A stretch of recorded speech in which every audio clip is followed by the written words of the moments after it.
Israel selama ini dikenal sebagai kekuatan bayangan dalam dunia intelijen global.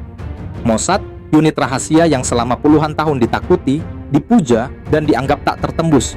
Tapi kini, justru negara itu yang jadi sasaran operasi intelijen besar-besaran. Dan bukan oleh kekuatan barat, bukan pula oleh organisasi tak dikenal. Kali ini, oleh Iran. Pada tanggal 11 Juni, Menteri Intelijen Iran Ismail Khatib membuat pengakuan yang mengguncang dunia. Iran berhasil mendapatkan ribuan dokumen rahasia milik Israel. Dokumen tersebut bukan digital, melainkan kertas fisik. Artinya, ada seseorang atau mungkin beberapa orang yang secara langsung membocorkannya ke tangan Teheran. Sumber dari Al Jazeera menyebut, sebagian besar dokumen tersebut terkait fasilitas nuklir rahasia Israel, program rudal strategis, serta rincian aliansi militer Israel dengan negara-negara barat, termasuk Amerika Serikat. Beberapa analis mencurigai, bocoran ini mungkin berasal dari dalam, artinya pengkhianatan. Iran menyebut dokumen ini sebagai harta karun.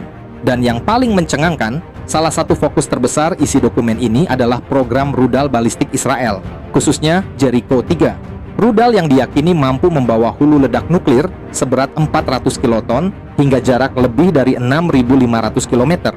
Jika informasi teknis rudal ini benar-benar bocor ke tangan Iran, maka konsekuensinya sangat besar. Bukan hanya membuka kemungkinan serangan balasan, tapi juga melemahkan efek deteren strategis yang selama ini melindungi Israel dari serangan langsung. Dalam konteks Timur Tengah, ini bukan sekadar kehilangan data, ini bisa jadi preseden runtuhnya dominasi nuklir Israel. Menteri Iran bahkan menyebut sebagian informasi akan dibagikan ke sekutu, mulai dari Hizbullah di Lebanon, Houthi di Yaman, hingga mitra strategis seperti Rusia dan Tiongkok.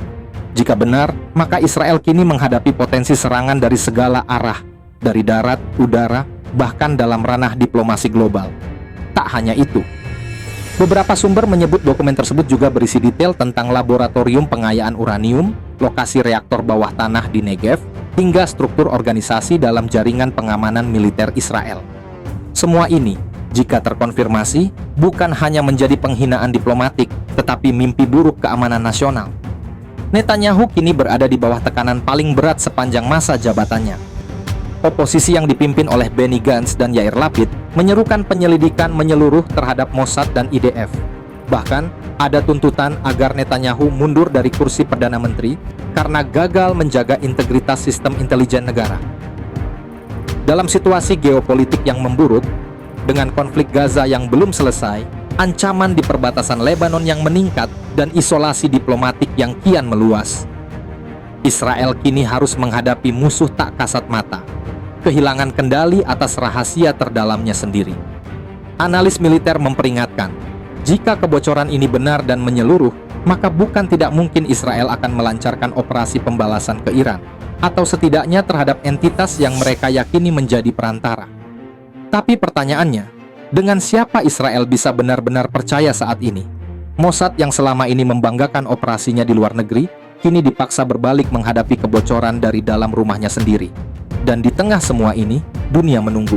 Bukan hanya apa yang akan dilakukan Israel, tapi siapa yang akan jadi korban selanjutnya.